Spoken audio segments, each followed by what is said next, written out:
انا شو جبرنا اضل في هالبلد؟ شو جبرنا اضل في هالبلد؟ والله لهاجر، والله لهاجر. وليش بدك تهاجر؟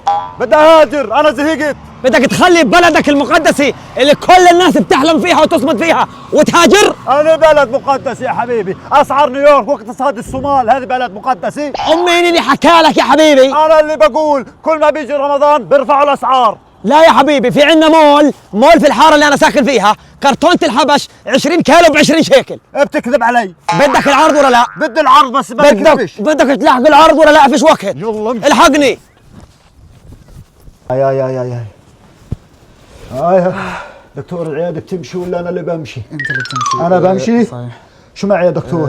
معك تسمم. تسمسر؟ سلامتك. الله يسلمك. بدي اشوف زميلك. كله من ابو حبش، الله لا يعطيه العافيه. يما الحقيني. روق. شد لي حالك. شو صار بجاري؟ جارك معاه تسمم؟ مات؟ ما ماتش. سلامتك. وانت كمان معك تسمم؟ تسمم من وين؟ بعرفش عنك. من الحبش، من المال.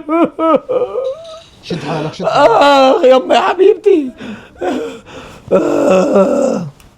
يما يما يا حبيبتي.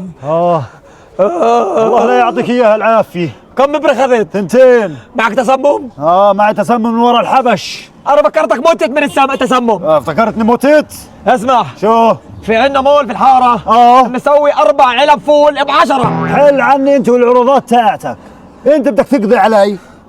طب شو نسوي؟ انا خلص طفح الكيل عندي، مهاجر. وانا بدي هاجر زيك لانه بطل في امانة في السوق. انا بالنسبه لمهاجر بعد ما اخلص لبر. خذني معك. يلا خذني معك، تعال. بدي اسوي جواز واطلع.